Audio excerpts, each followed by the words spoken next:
paz, queridos. Que bom estarmos aqui novamente no nosso programa semanal da Escola Bíblica Dominical para nós darmos sequência à nossa série de estudos bíblicos a respeito do segundo livro da Bíblia, o livro do Êxodo, tá? Hoje nós chegamos na lição de número 10. Está sendo realmente uma série de estudos assim maravilhosa, tá? O estudo está sendo muito proveitoso. E nós chegamos na lição de número 10. A lição de número 10 tem como título a leis civis entregues por Moisés aos israelitas, tá? Então hoje nós vamos estudar a respeito das leis civis entregue por Moisés ao israelita. E você já pode abrir a sua Bíblia, tá? Pega a sua Bíblia aí, abre ela no livro do Êxodo, no livro de Shemote, que significa os nomes em hebraico, tá? Capítulo 21, do verso 1 ao verso de número 12. Enquanto você abre a sua Bíblia aí, eu continuo pedindo, queridos, não deixe de entrar no blog do professor Fábio Segantin, tá? Acesse aí www.fabiosegantin.blogspot.com.br. Entra lá, pega o material escrito, leia ele, ouça a aula, leia o material também, que é uma outra visão, uma outra possibilidade de leitura, e aí você vai preparado para a classe, ou se você não for dar aula também, mas que você possa estar se aprofundando no tema da semana, tá? Outro pedido, querido, não deixe de fazer o seu comentário, tá? Coloca lá o seu comentário, o que você achou da aula, se você gostou, se você não gostou, também escreva lá, tá? Nós vivemos num país democrático, onde você pode expressar a sua ideia, a sua opinião, tá? Outra coisa, quer ser amigo do professor Fábio Segantin no Facebook? Digita aí Fábio Segantin, já aparece a foto minha e da minha esposa, você manda o convite que vai ser um prazer ter você como nosso amigo, ok? Querido, e eu continuo pedindo, tá?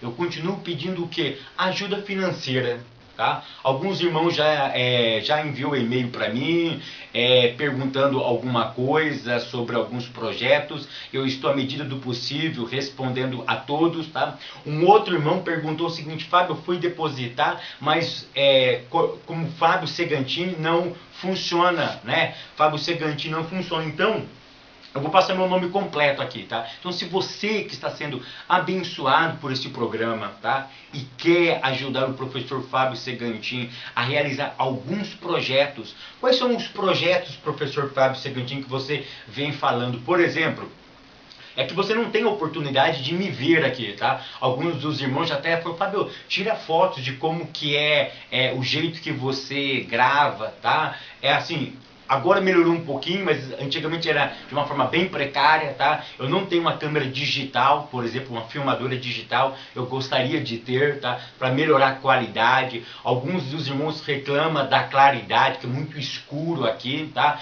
Eu até improvisei uma caixa de sapato que está ali atrás, né? Fiz um furo, coloquei uma lâmpada para tentar melhorar, mas eu estou realmente sem recursos, querido. Então eu tenho outros projetos. Futuramente eu tenho até vontade de lançar um curso básico de teologia, tá? Um curso realmente bíblico, com explicação de todos os livros das Sagradas Escrituras. E para isso eu preciso da tua ajuda, tá? Você tem visto que eu tenho feito um trabalho sério, um trabalho comprometido com a verdade, um trabalho comprometido com a verdadeira palavra de Deus. E a Bíblia diz que a ajuda financeira ela é bíblica, desde que ela não seja explorativa, desde que ela não seja algo abusiva. É isso que muitos homens estão fazendo, abusando da fé dos irmãos. E isso eu sempre deixei muito claro em todas as minhas aulas. Eu jamais apoiarei esse tipo de coisa, tá? Então eu peço a tua colaboração, tá? Então o meu banco é a Caixa Econômica Federal, você pode depositar direto na Caixa ou numa casa lotérica, tá? Você não tem conta na Caixa? Vai numa casa lotérica. A minha conta corrente é 22853-3, conta corrente 22853-3, agência 2884, tá? E o meu nome completo é Fábio Aparecido Segantin de Souza. Querido, se você puder, ajude o professor Fábio Segantin. Alguns irmãos já mandou um e-mail falando que vai me ajudar esse ano inteirinho, tá? Que Deus continue abençoando a tua vida. Eu preciso da ajuda de vocês. É uma contribuição mínima, tá? É aquilo que Deus colocar realmente no seu coração, você faz, que você será recompensado pelo Senhor. Querido, as leis civis entregues por Moisés aos israelitas. Hoje nós vamos estudar as leis civis, tá? Vamos tirar uma coisa bem clara aqui, tá? Nós já estudamos os 10 mandamentos. Os 10 mandamentos são as 10 declarações, as 10 pronúncias, as 10 devarim, palavras de Adonai, ok? Os 10 mandamentos seria o que? O cerne, seria o centro para todas as outras 613 mitzvot. O que é mitzvot, Fábio, em hebraico? É mandamento, tá? A lei de Israel não se consiste nos 10 mandamentos, mas existe 613 mandamentos, que o judeu chama de mitzvot. E qual é o cerne disso? O cerne é os 10 mandamentos, são as 10 declarações. Todas as outras que saíram dos 10 mandamentos são multiplicações dos 10 mandamentos. E perceba uma coisa, nessa aula eu quero deixar bem claro: Deus se importa com a vida religiosa e com a vida social. Eu vou repetir, querido. Deus se importa com a vida espiritual. O que é a vida espiritual, Fábio? Deus se importa com o seu relacionamento entre você e Ele. Mas Deus também se importa com a relação entre você e os outros seres humanos. O que nós chamamos de vida sociológica. Deus se importa com a sociologia. Deus se importa com a amizade. Deus se importa com as relações interpessoais. Não pense vocês que Deus, ao criar o ser humano, se preocupou simplesmente com o seu relacionamento entre ele e nós, negativo. Isso é negativo. Existe uma grande preocupação da palavra de Deus com o nosso relacionamento com as outras pessoas, e vou mais longe ainda, baseado no texto sagrado, que nós vamos ver, nós vamos dar uma pincelada nisso. Deus se preocupa com a relação entre o ser humano e a natureza, o ecossistema, ok? Então, para começar a nossa aula, eu quero deixar bem claro: Deus se importa com a vida social. Nós vamos ver isso. Deus se importa com a vida social, tá? Deus se importa. Enquanto muitos pregadores não valorizam isso, muitos ensinadores não valorizam essa ideia, a Bíblia Sagrada valoriza isso. Ela valoriza o quê? A vida social, queridos. E isso nós devemos preservar. O que? A vida social. Na introdução, bem no finalzinho, diz o seguinte: como nação, o povo precisava de leis que os orientasse e os levasse a uma convivência ideal. Ou seja, nós estamos dando a jornada do povo. O povo já está no Monte Sinai, tá? Fica ali 11 meses, e ali então Deus institui de forma declarativa, de forma pública e explícita, que aquele povo, a partir daquele momento, seria o quê? Uma nação. E toda nação precisa do quê? De regras, precisa de lei, precisa de uma constituição. Como a nossa, a mais recente de 1988. Nós já tivemos várias constituições, mas a mais recente é de 1988. Todo país tem que ter uma consolidação do quê? De leis. Todo país tem que ter leis para ele ser bem administrado, para impor limites e regras, tá? E no povo de Israel não seria diferente. Ou vocês pensam que Deus ia viver simplesmente do espiritual, simplesmente do movimento, simplesmente do fogo pentecostal? É claro que não, querido. É claro que não. O que eu quero que vocês entendam, não existe, tá, uma dicotomia, não existe uma separação entre vida religiosa e vida cristã e vida secular. Não existe essa separação. Não existe. A vida religiosa, ela está interligada com a vida social. Vocês lembram da árvore da vida? Segundo alguns rabinos, a árvore da vida, ela estava fixada na terra. Mas as pontas dela, segundo os rabinos, apontava para o céu. A árvore da vida tinha um simbolismo dentro da liturgia judaica para alguns rabinos que significa o seguinte: é a relação entre a vida social com a vida espiritual. A árvore da vida, ela tentava ligar o que? A vida divina com a vida secular. E nós não podemos separar isso. Nós não podemos fazer uma dicotomia, separar. Eu tenho uma vida religiosa e, paralelamente, eu tenho uma vida secular. Não, não, negativo. Os seus atos, a sua crença, aquilo que você acredita, vai demonstrar na onde? No meio da sociedade. A sociedade vai ver quem você é. É por isso que Paulo diz que nós somos uma carta aberta.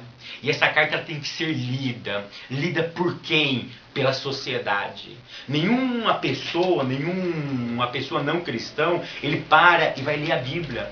Qual é a Bíblia que ele lê em primeira instância? É a tua vida, é a minha vida. Ou seja, eles querem ver o que está escrito nesse livro, se está dentro de você. Se você pratica aquilo que está escrito. Então, nessa introdução, eu quero deixar bem claro isso. Deus se preocupava com a vida social, com a vida interpessoal de Israel. Tá?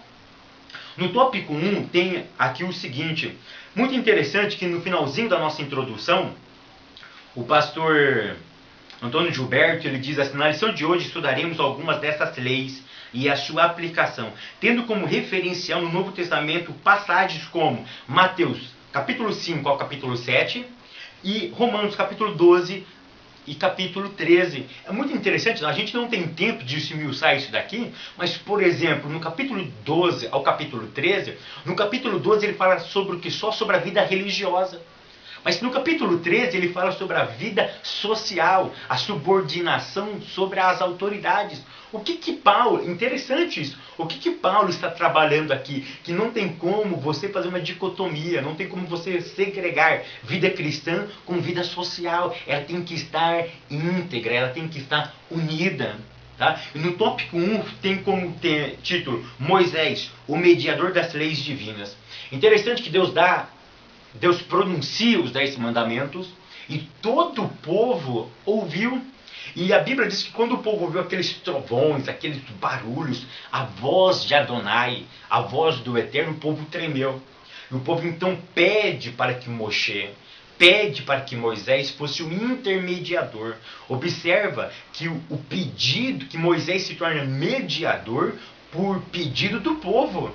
O povo pede para que ele, então, fosse o mediador entre o povo e Deus. Então Moisés, ele se torna o que? Um mediador. O que é o mediador? É aquele que fica no meio. É aquele que a mensagem de ambos os extremos passa pela sua pessoa. Então Moisés, a partir daquele momento, ele seria o que? O intermediador entre o povo e Deus. Tá? Então Moisés agora seria um mediador. Interessante que em Deuteronômio, capítulo 18, do verso 15 ao 19, há uma profecia dirigida a Moshe, dirigida a Moisés, que dentre eles apareceria um semelhante a ele, que seria um Navi, que seria um profeta. Ou seja, se nós fôssemos fazer um estudo entre a semelhança de Moshe com a semelhança de Jesus, nós veríamos que o profeta, que a profecia, no capítulo 18, do verso 15 a 19, estava se referindo quem? Ao Mashiach. Estava se referindo quem? A Yeshua, a Jesus. Então Moisés, ele estava prefigurando quem? Jesus. Paulo diz que quem é o nosso mediador entre Deus e os homens? Quem é que coloca no meio? Quem é que leva e traz no bom sentido? É Jesus. Jesus é o nosso mediador. Não por vontade humana, mas por vontade divina. E não existe outro mediador entre Deus e os homens a não ser Jesus. Não existe apóstolo, bispo, reverendo, pastor, diácono, presbítero, a profetinha da esquina, não existe o irmão do reteté, não. Não existe mediadores entre o homem e Deus, a não ser Jesus Cristo, o homem, o Adão, o homem. Ok? Então Cristo, Moisés estava tipificando quem? Jesus. Ok? No número 2 tem agora, vamos entrar nas leis. As leis concernente à escravidão. Vou pegar aqui minha colinha. Leis concernente à escravidão. Queridos, nós temos que entender o seguinte. Algumas leis que foi dada por Deus. Observa o capítulo 21 e o versículo de número 1 do livro de Êxodo. Êxodo 21, verso 1. Estes são os estatutos que lhes proporás. Ou seja, que você vai propor ao povo. O que eu quero chamar a atenção é para a palavra estatutos. A palavra estatutos, aqui no original hebraico, é mishpatim, é mishpat. O que significa mishpat ou mishpatim, que está no plural? Mishpat significa juízos, significa juiz. Essa palavra mishpat, ela tem a ideia do que? De juízo na esfera civil. Tá? Ela tem a ideia do que? Que ia montar-se tribunais, onde teria algumas pessoas que julgaria baseado nos mishpatim, baseado nos juízos. Então a palavra mishpat, o mishpatim, tá? Ela dá a ideia do que? De uma vida em comunidade. É essa a ideia que dá. Tem outras conotações, mas uma das ideias é isso, tá? É tratar de conceitos da vida cotidiana também, tá? Então aí vem a palavra mishpat, mishpatim, que significa juízos, tá? E daí vem a palavra juízes, ok? Então, algumas leis que foram dadas a Israel, tá? Nós temos que levar em conta o quê? O momento histórico, tá? Nós temos aqui a primeira lei referente à escravidão. Irmãos, em momento algum Deus apoiou a ideia do escravo, de ter um escravo, da escravatura. E esse mundo, tá?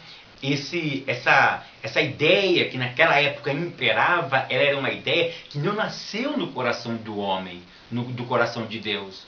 Nasceu no coração do homem. Então, com essas leis, vinha o que? Minimizar, vinha humanizar o tratamento dado a um escravo. Era como se fosse os direitos humanos daquela época. Era como se fosse os direitos humanos daquela época, tão falado e valorizado desde 1948 para cá, tá? Desde 1945, 48, aonde ganhou grande repercussão os direitos humanos, ok? Então, vamos entender uma coisa, Deus não estava apoiando, Deus estava o quê? Deus estava minimizando o sofrimento de um escravo. Outra coisa, essa lei era dada para os escravos hebreus, era somente para os escravos hebreus.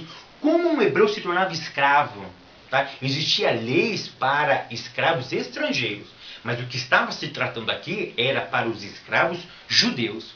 E como um hebreu se tornava escravo? De 3 formas, mínimo de 3 formas. Primeiro, por ter cometido um crime grave. Por ter cometido um crime grave, ele poderia se tornar um escravo. Segundo, por causa de dívidas. Por causa de dívida, aí a gente dividimos em 2 partes. Ele podia se entregar como escravo ou ele podia ser subtraído como escravo.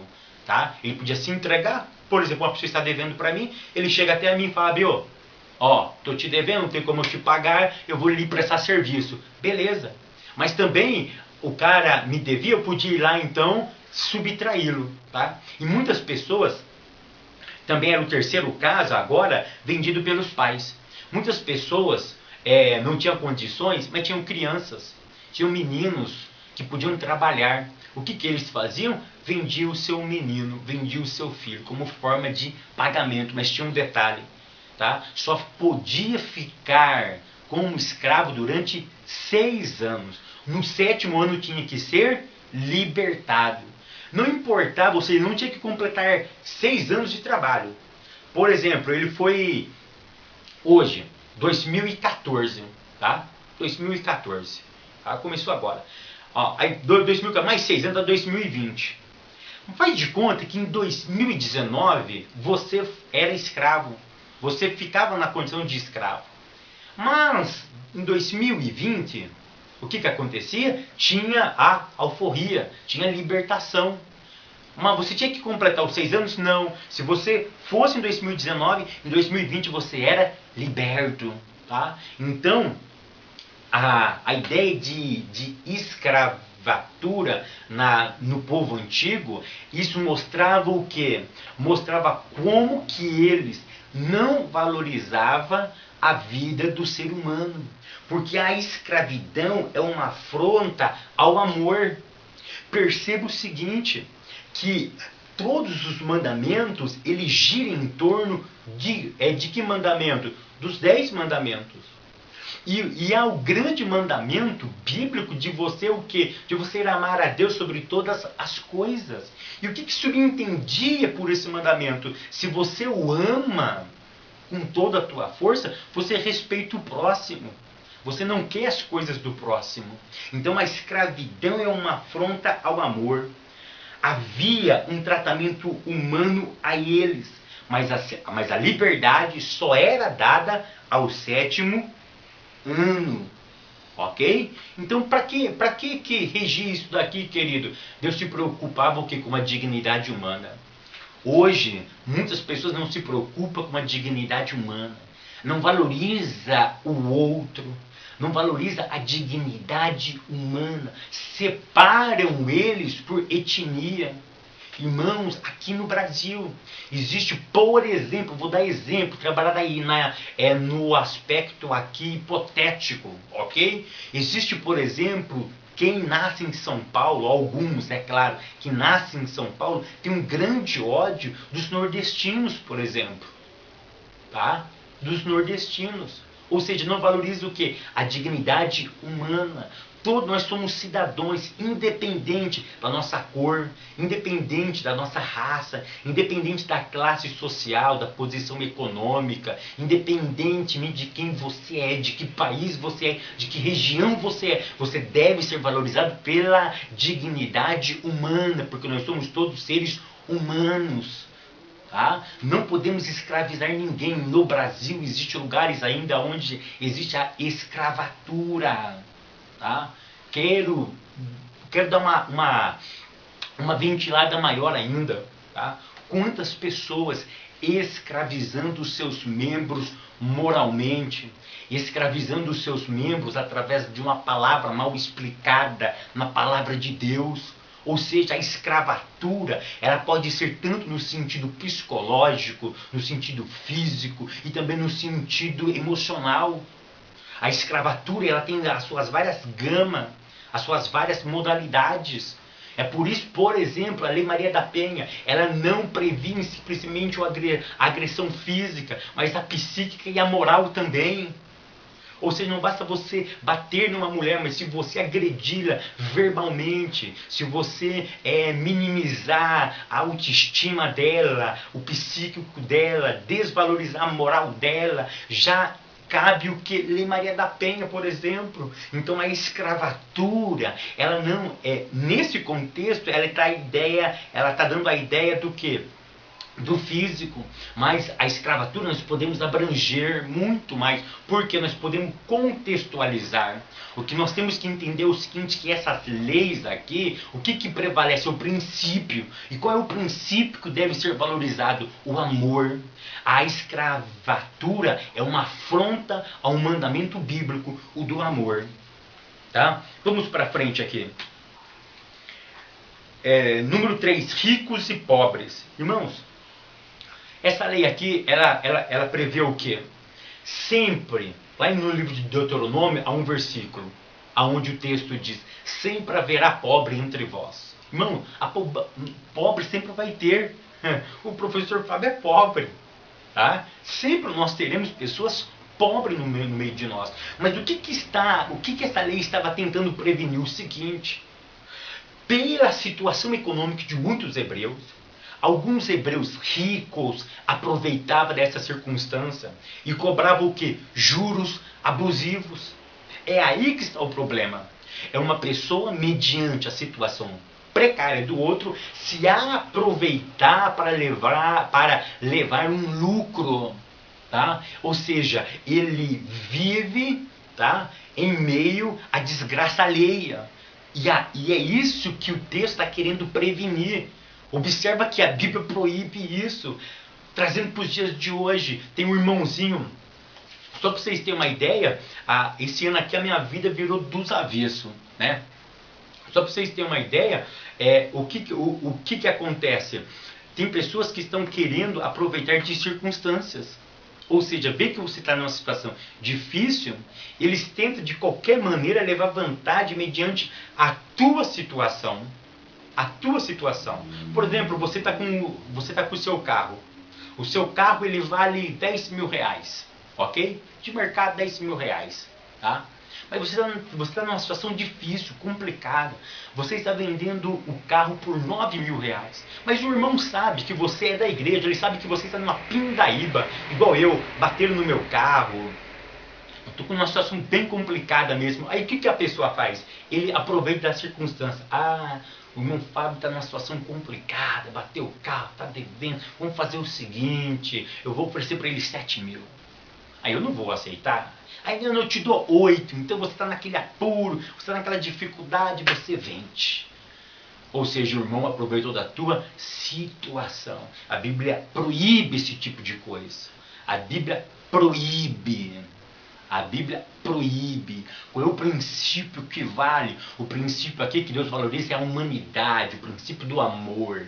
O princípio quando você vê o seu irmão em algum tipo de situação, você vai tentar protegê-lo. Você vai tentar o quê? Ajudá-lo da maneira que você pode. E não, querido, aproveitar de circunstâncias. Nós estamos cansados de ver pessoas se aproveitando de outras situações para se enriquecer. É isso que a Bíblia está proibindo. Aonde o quê? Aonde o rico pisa no pobre. E no finalzinho aqui o pastor Antônio Gilberto colocou uma parte do ministério de vários profetas que Deus levantou no Antigo Testamento. Era denunciar e advertir os israelitas contra a injustiça social, o trabalho mal remunerado e opressões dos ricos e poderosos. Esse tipo de pregação não há nos nossos púlpitos. Irmãos, quase todos os profetas menores falaram de abuso social. E esse não tem sido o lema dos nossos dias. Eu não estou aqui, o Fábio está apoiando teologias liberais negativas. Eu não estou apoiando teologias sociais, não. O que eu estou apoiando é uma teologia bíblica, onde nas nossas pregações deve ter esses elementos: caráter da injustiça social, caráter de trabalho mal remunerado, caráter de opressão dos ricos e os poderosos. O que existe é isso. E nós devemos, como igreja, apregoar isso, querido. Nós devemos apregoar isso, nós devemos denunciar o que? Um mundo corrupto. É para isso que nós estamos aqui. Lembra de João Batista? João Batista, ele disse o que para Herodes? Você é uma raposa. Sabe, na ideia judaica significa raposa ali? Ou seja, Herodes já estava velho. Ele queria dizer o seguinte: você é uma raposa velha. Quando a raposa fica velha, ela fica mais sagaz ainda, mais arisca, mais malandra. Ou seja, ele estava dizendo para Herodes: Herodes, você é um malandro, você é um espertinho, você é um sagaz. Ou seja, ele estava denunciando o que o próprio rei daquela época, o próprio homem que mandava na Judéia. E hoje nós temos o que? Uma palavra, aonde nós, na época, vai chegar a época de campanha, aí nós vamos ver quantos dos nossos líderes ficam amassageando o ego desses corruptos. Olha aqui o mensalão, homens corruptos. E nós precisamos pregar também sobre a corrupção, contra a corrupção, irmãos. Então vamos começar de baixo. Não vamos se aproveitar de circunstâncias. Aproveitando isso, eu lembrei de uma coisa. O povo brasileiro tem sempre aquela maneira de dar aquele jeitinho brasileiro. É igual na fila, nós estamos numa fila. Se tiver oportunidade, a gente fura a fila. É interessante isso daí. Se você tiver uma oportunidade, se tiver um conhecido, você tenta se infiltrar, porque a fila está longa e você vai demorar. Você não quer sujeitar-se, ou seja, à ordem natural da coisa. Então, o que a gente tem que preservar aqui? A gente tem que manter essa relação. Tá? Nunca tenta usufruir, pegar benefícios, aproveitando de situações alheias. Vamos fazer ao contrário, tá? Vamos ajudar essas pessoas, querido, e vamos trabalhar com isso, tá? Vamos trabalhar com isso. Vamos pregar a verdadeira palavra, a pregação salvífica. É claro que nós devemos pregar uma pregação salvífica. Nós devemos pregar que Jesus é o Salvador da humanidade, mas Ele não quer salvar somente almas, Ele quer salvar mentes. E mentes inclui o modo em que você anda no mundo, o modo que você anda na sociedade. Paulo diz: não vos conformeis com este mundo. E como que é este mundo? Onde o grande pisa no pequeno, como canta Damares, sem saber se está ferindo ou se está matando. Então isso nós não podemos trazer para dentro da igreja. E nem podemos praticar esse tipo de coisa, onde no mundo é normal. Tópico 2. As leis acerca de crimes. Aqui ele vai falar sobre os crimes de briga, tá? Aqui no nosso Código Penal, no CP, seria, por exemplo, o artigo 129, lesão corporal. Ele vai falar o que é que de luta, de porrada. Queridos, vamos estabelecer uma coisinha aqui. Nós só brigamos quando não há respeito. Você pode não concordar com a ideia de algumas pessoas, mas partir para a violência física, isso está longe de ser um autêntico cristão. Porque só briga, só entra em conflito e até luta corporal aquele que não respeita o próximo, aquele que não valoriza o próximo. Então a Bíblia, ela está o quê? Ela está prevenindo, ela está impondo penas para quem cometa esse tipo de coisas. Infelizmente hoje, na nossa atual sociedade, ainda mais para a molecada de hoje em dia, sair no soco é uma coisa legal. Sair na porrada, desculpe a expressão, é uma coisa legal. Porque nada contra. Tá? Eu sei que é um esporte, mas nós temos aí os MAs da vida, o UFC. Nós temos aí essas lutas onde promove o quê? Onde incentiva o quê? Onde incentiva pessoas a brigarem. Fábio, eu sei que é um esporte, eu sei, querido. Eu sei, mas se isso não for bem trabalhado, se isso não for bem lapidado, instiga o quê? O que se instiga aos jovens? A lutarem, a baterem. Eles querem ser o quê? Igual o Anderson Silva. Ele quer acertar na jaca. Como o meu menino sempre diz: eu vou dar aqui um tiro na jaca, na cabeça da pessoa. Ou seja, nós precisamos tomar cuidado. Nós precisamos ensinar o quê? Respeito pelo próximo. O ser humano não foi feito para ficar atracado um ao outro. O corpo humano ele precisa ser valorizado. Ei, olha aqui para mim, o corpo nosso é templo do Espírito Santo, então você tem que preservar ele. É por isso que as irmãs usam um creminho, é por isso que dá aquele talento, é por isso que sempre está, os irmãos estão sempre passando um perfuminho, tomando o seu banho, cortando o cabelo, fazendo a barbinha, fazendo uma boa alimentação para cuidar do quê? Do templo. Agora o templo do Espírito Santo está sendo esbufeteado. O templo do Espírito Santo que precisava ser cuidado em prol da fama, do dinheiro, da glória. Ele se expõe. Irmãos, eu já vi briga, eu já vi porrada em frente da igreja. É lamentável, entre duas pessoas da própria igreja. Nós saímos do culto, o que teve? Porrada, briga. Irmãos, é falta de respeito, é falta de amor ao próximo. Leis acerca de crimes. Ponto 2. Crimes capitais. Aí que ele coloca um dos crimes capitais é o não matarás. Nós já estudamos isso, não matarás.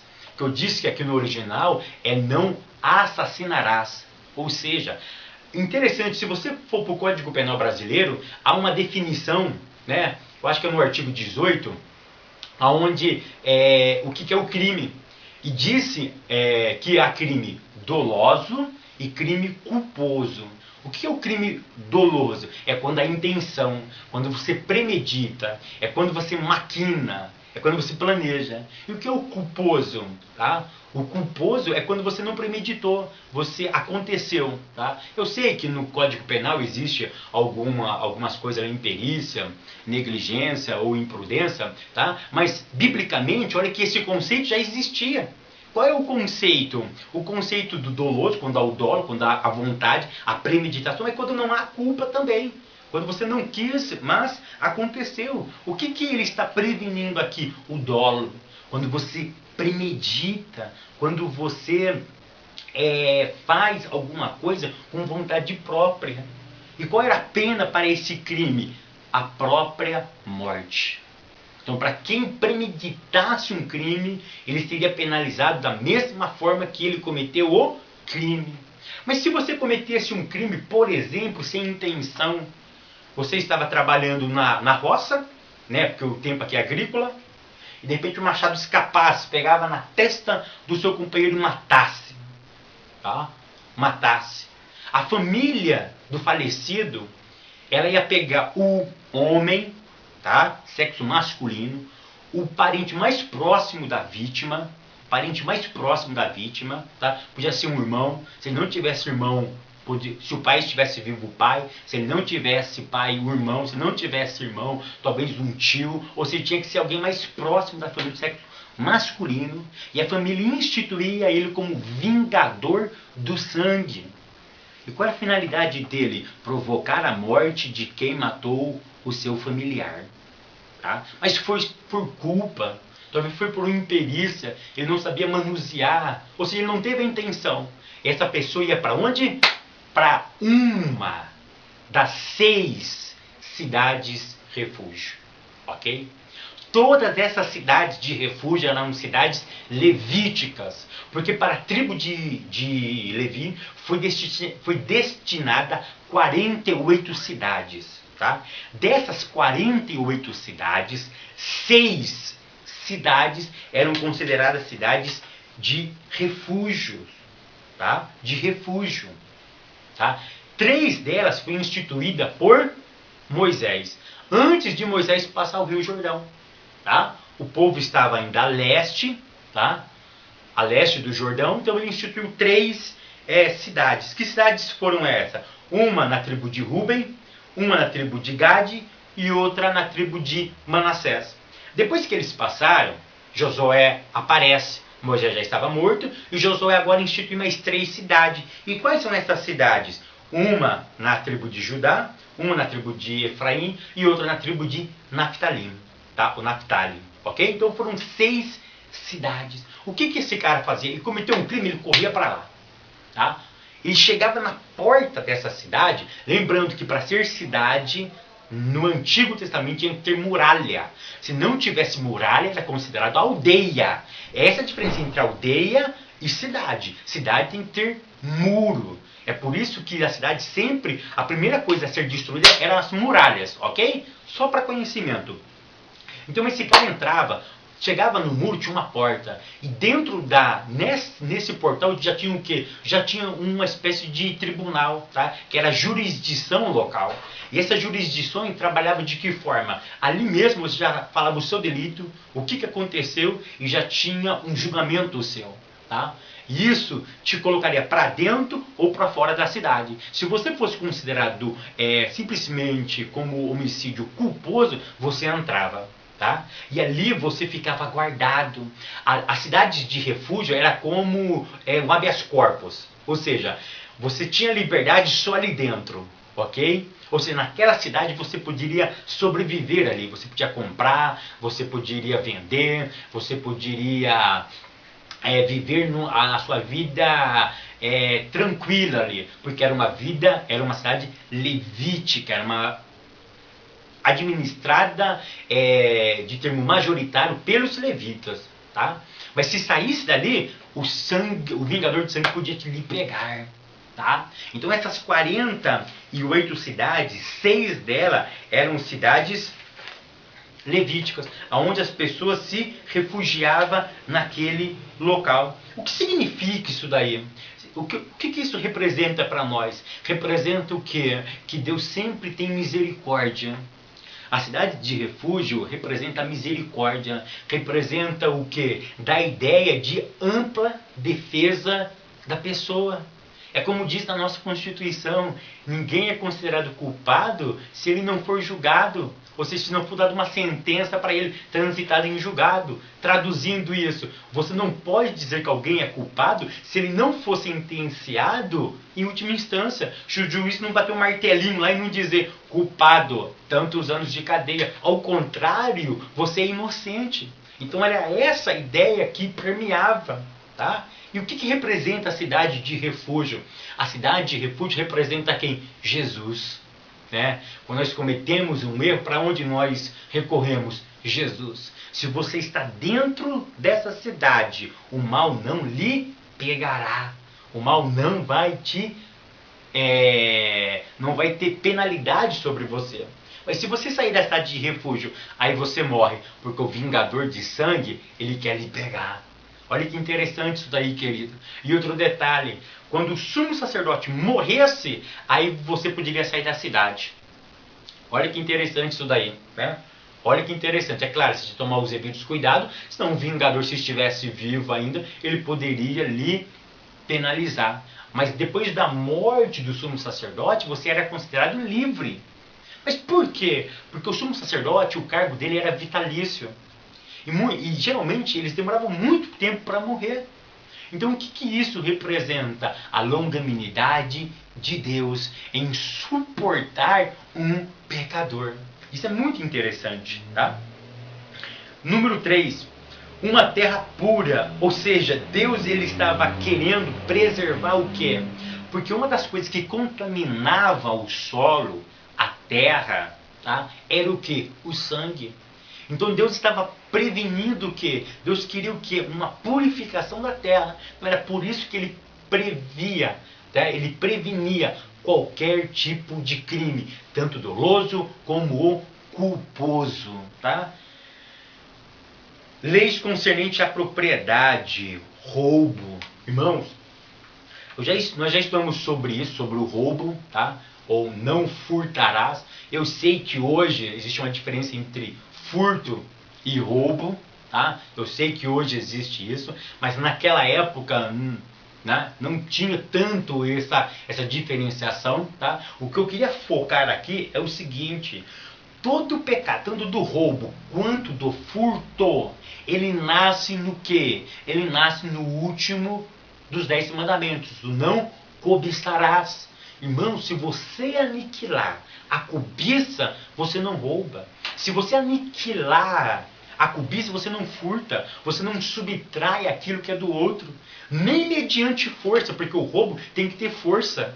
Nem mediante força você não rouba. Ou seja, então o que tem que ser trabalhado aqui? Tem que ser trabalhada a cobiça. Tem que se prevenir-se a cobiça. Quando não há cobiça, não há furto e não há roubo. Olha como Deus se importa com aquilo que é dos outros. Irmãos, esse texto está querendo dizer o seguinte: aquilo que é teu, o que é do outro é do outro. Não inveje o que o outro tenha. Não queira ser igual ao outro pelas vias erradas. Tente conquistar, mas pelas vias corretas. Tá? E o número 2, profanação do solo e o fogo. Queridos, naquela época Deus se preocupava com a propriedade alheia. Naquela época era muito comum fazer o quê? Cavar poços. Tá? Mas tinha um detalhe: se eu cavasse um poço, eu era responsável por aquele poço. E tudo que acontecesse com os outros, com aquele buraco que eu fiz, eu era responsabilizado. Tá? Eu era responsável. Eu abri um buraco. Tá? Alguém caísse, o problema era meu. Tá? Um animal do outro, o problema era meu. Eu que tinha que resolver, eu que tinha que arcar com as consequências. Tá? O que isso nos mostra? Isso nos mostra o que? A valorização que Deus tem com o ecossistema. Deixa eu falar um pouquinho sobre isso. Tá? Existem 7 pecados capitais, né? Todo mundo conhece. Mas em março de 2008, tá, o Vaticano ele promulgou os outros 7 capitais globais pela globalização. Eu não quero discutir se ele está certo ou errado. O que eu quero que vocês entendam é o seguinte: é a preocupação do Vaticano com alguns aspectos da vida moderna. E eu quero deixar isso bem claro, uma coisa: isso não nasceu em 2008 com o Vaticano, nasceu com Deus. Ou seja, a preocupação era de Deus lá no Gan Éden, lá no Jardim do Éden. O que Deus pede para Adão? Para Adão conservar o que? A natureza. Para que Adão cuidasse, lavrasse da terra. Ou seja, o que estava querendo dizer ali? Olha, não polua os rios.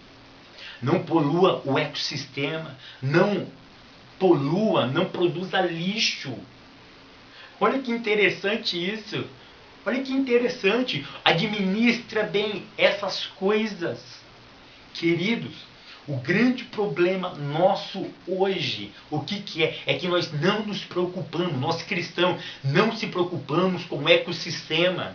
Nós se preocupamos com oração, tem que se preocupar, tem que orar mesmo, tem que jejuar, tem que ler a palavra de Deus, mas nós como cidadão dos céus e cidadão dessa terra, nós devemos preservar aquilo que Deus criou.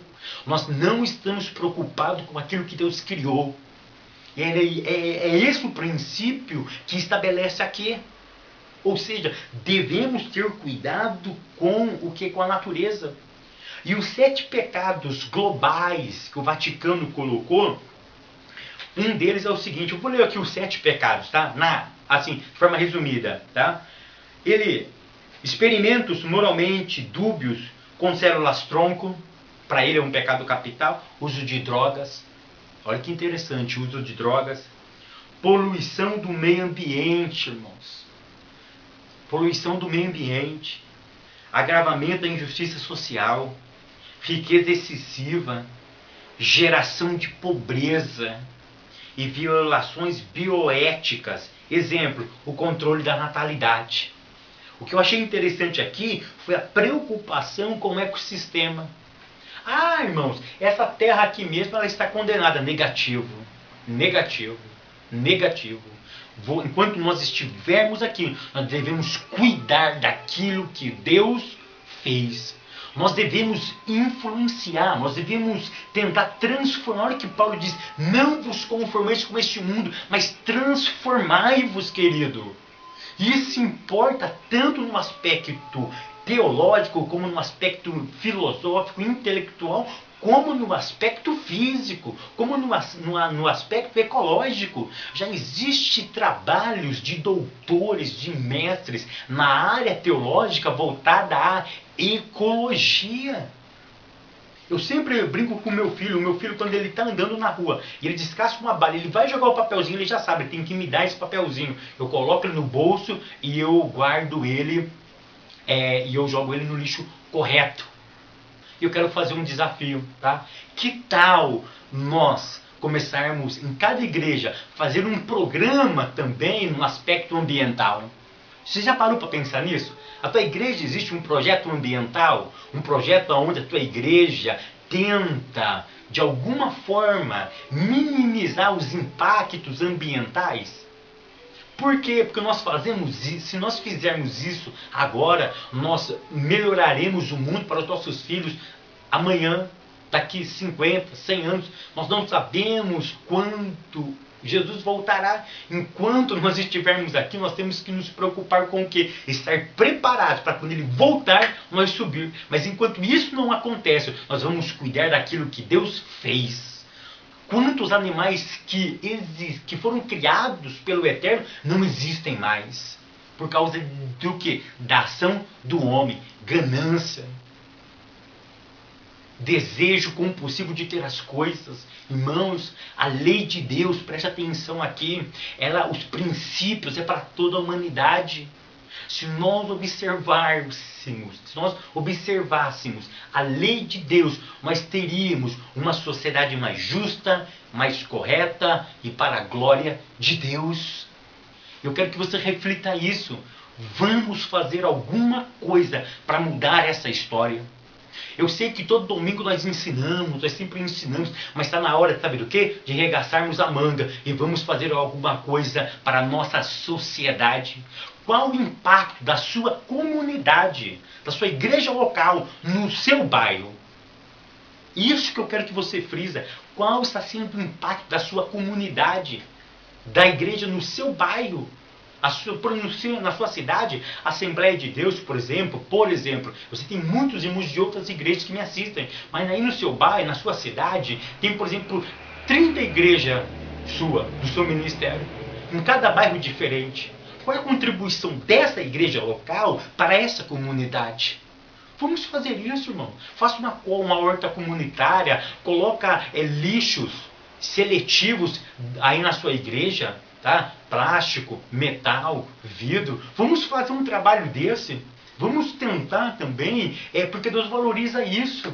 É isso que não é pregado, não é ensinado. O que é hoje? É o glória, é o poder, é o movimento. Eu sei disso, eu gosto, eu sou pentecostal, eu falo língua estranha, eu também sinto a presença de Adonai, eu sinto a presença do Espírito Santo, mas nós precisamos também cuidar daquilo que Deus fez para nós.